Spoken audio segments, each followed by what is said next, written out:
Oh, go on traders. Yeah, the traders here again. Wow, what's going on with Mullen, guys? What's going on? So, as you can see, Mullen has now pulled back to around 10 cents. And I'd said this before. I don't know if you guys have recall that to establish a bottom for Mullen, what we want to see is for Mullen to push up off the maybe the lows, push up, come back to retest a higher low, and then we can say yes, that's the established bottom. But my God, what is going on with Mullen? So my thoughts were that Mullen, let me just zoom in here.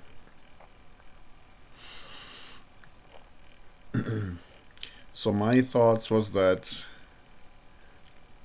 Mullen would establish at least a new bottom. So I'm just zooming in, showing you the past couple of days. Would establish a new bottom at around 12 cents. Because we got the push up to 16. So around 12 cents, would more likely be a support level.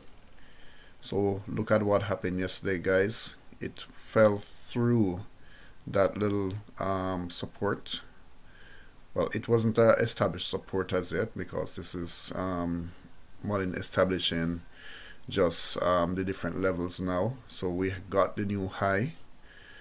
I thought this was a new low. The new high was at 16.90. The new low I thought was at 12 cents. But we have fallen through that now, guys. And this is what's going on with Mullen. Mullen is now down to 10.27. So let's see how bad the sell-off was yesterday. So let's take a look at Yahoo Finance. So Mullen fell 16% yesterday, and then pre-market another 6%. So that's 23% down. So that's not really good. In terms of the levels that Mullen market cap is at, it is at 279 million. So we are falling below the 300 million mark. So there was a lot of selling yesterday. In terms of volume is ridiculously high. Average volume is at 252 now, while the actual volume came in twice, more than twice that amount, 529.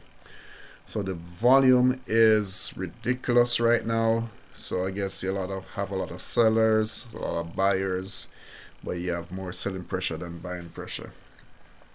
So if you look at the market, the market was basically flat in terms of the TSX, the S&P, and the Dow was almost up a percent. And if we look at the comps compared to Mullen, oh, I'm not seeing that today. I'm not sure why, but I can tell you that in terms of like Neo, those stocks, they actually fell yesterday. So it's kind of weird because this came out yesterday. In terms of the news with regards to Menzies complete successful LAX pilot program of Mullen Class 1 EV cargo and passenger vans. So if we take a look at that,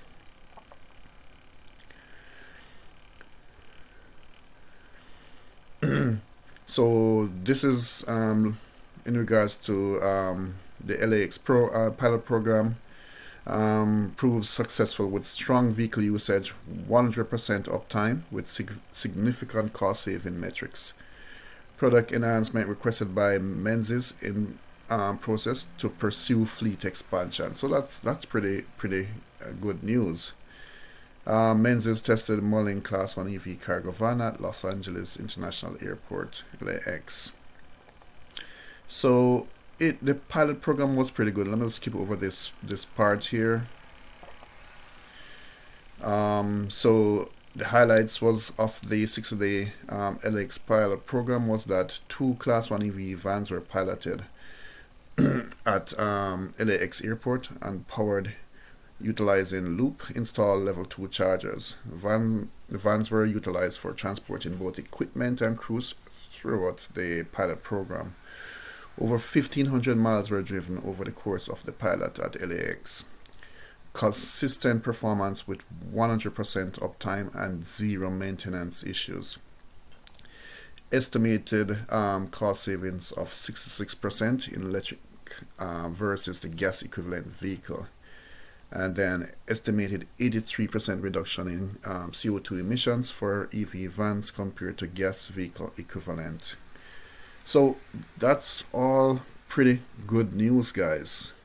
So the feedback, based on driver feedback, Menzies has requested van modifications to include increased seating capacity and additional windows for enhanced driver visibility. Upon completion of these enhancements and finalization of contract terms, it is anticipated that these updated vehicles will be used by Menzies to expand its fleet globally. So guys, this is all good news, but what's really going on with the stock? You're getting consistent news coming out, but the stock is not holding up. Let's take a look at the options here. Let's see what went on with the options.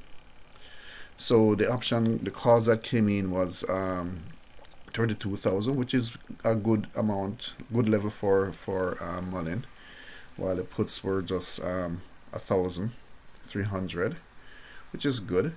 In terms of open interest, 14,000 for this week. Next week, 15,000 for the 21st, and this is where we saw that it had really jumped up 105,000. So overall, the stock, in terms of the news coming out from Muln, it has been pretty good so far, pretty consistent. A lot of projects in place, so the stock is just not holding up compared to what the news is saying. So if we take a look at the RSI, we can see that the RSI has come out of the overbought territory and it's now heading to the oversold territory. So also the MACD is looking bullish. So let's hope that this is just a pullback, a cooling off for Muln, so that the stock can actually establish a new level of support. So at this stage, and I'm sure if it's going to come all the way back to 8 cents, but it's we're hoping that it doesn't retest, come all the way to 8, or if it does come to 8 cents, at least it's hold that new level of support. Then we can start setting up our trend lines to see exactly which direction the stock is going to be running. But as I always say, guys, I have to give you the news as it comes, the good, the bad, and the ugly. But with all that's happened with Muln, I would think that in the long run, Muln will do well. Okay, so that's kind of what I have for you for today, guys. We'll see how the stock holds up for today, for the next couple of days. And as usual, if you want to get the early notification, don't forget to subscribe, and don't forget to hit that like if you like this type of video that I produce. Just bringing you the facts as I see it. Okay, guys, take care. Have a good one.